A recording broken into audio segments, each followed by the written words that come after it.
Welcome to Family Gamer TV. We're at Studio Gobo, been looking at the new Disney Infinity playset for Guardians of the Galaxy, and I'm with Studio Head Tony Beckwith.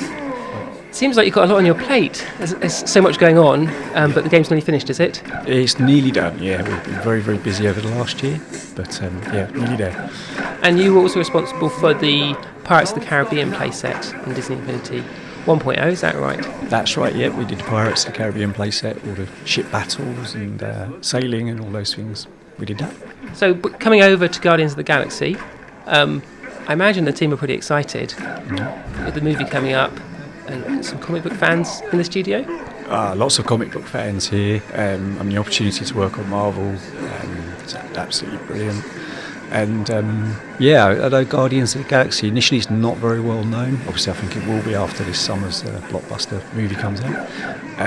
We're really excited because we're fans of the comic book series to be able to work on it. So Avalanche Software are responsible for sort of the main game and the Avengers and the Spider-Man playset, right. And you're taking on Guardians of the Galaxy. How does that relationship work back and forth?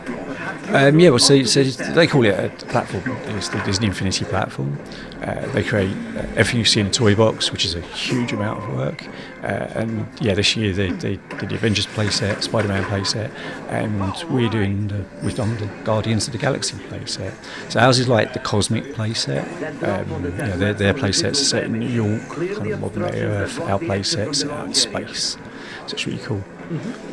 So in all those playsets share some common functionalities. They're all getting the upgrade tree, and they all get the level cap increase. That's right. Yeah. So the big new thing in Infinity 2.0 this year is the skill tree, and in the skill tree you choose paths for upgrade. You earn skill points as you level up, and you choose which paths to upgrade different abilities of your characters. And each of the playsets has that in Toy Box too. Now, Pirates of the Caribbean, actually, my kids have just been playing it this weekend. They're still enjoying it. I think one of the reasons is it's quite different to the other play sets in the first game. How does Guardians of the Galaxy differ to the other play sets that are on offer currently? Yeah, that's right. So obviously with Pirates, our big thing was like 50% of the playset was in pirate ships and at sea and sailing.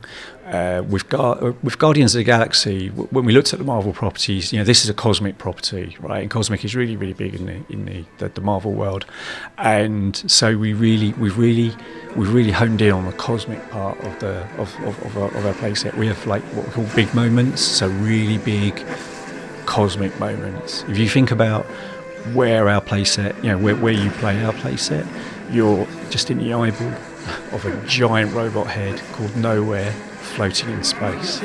Very existential play experience. Yeah, well, you can't start to realise just how big the galaxy is, right? You're tiny piece. Mm-hmm. And in terms of the sort of gameplay mechanics, is it picking up a similar sort of play scheme to, say, the Avengers, or are there things that you've introduced that are different?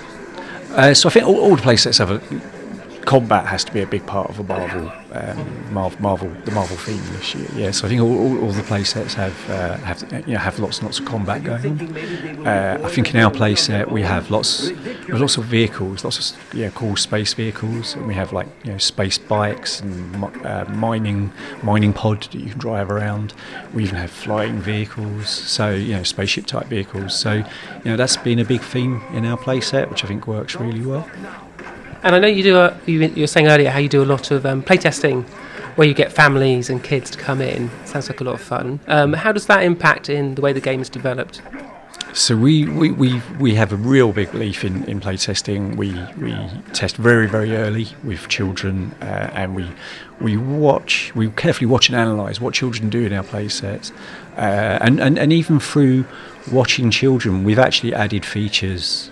Like, say, in Pirates of the Caribbean, I don't know if you remember, but there was some you had some missions to do where there was a character who, if you remember, there was a gag where he needed a wash. Mm-hmm. He said, will you pick me up and throw me into the water? That came from watching children. Yeah, we watched children, and whenever they played the game, the first thing they did, they picked up characters and threw them into the water.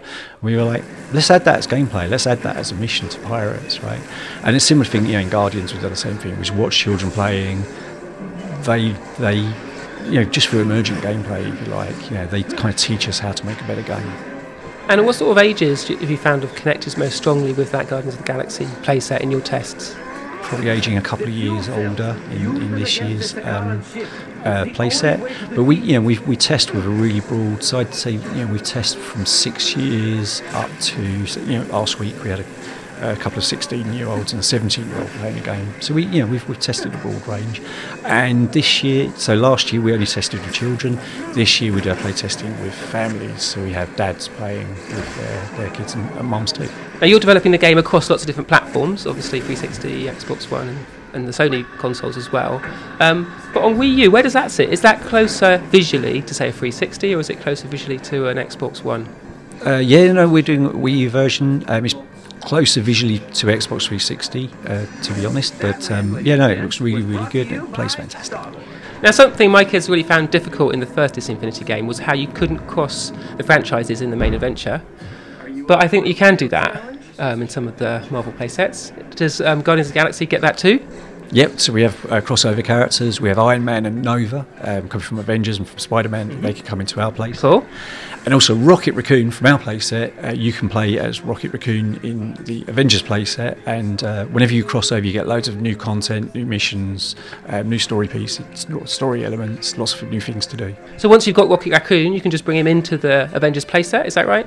Yeah, that's right. So you need to collect the crossover coins that are placed in the playset. They're really easy to collect. Once you've collected 10 crossover coins, then that enables you to play that character in the playset. Great, that sounds really good. Can't wait to see more of the game and hear more about Guardians of the Galaxy. Thanks a lot. Cool, thank you very much.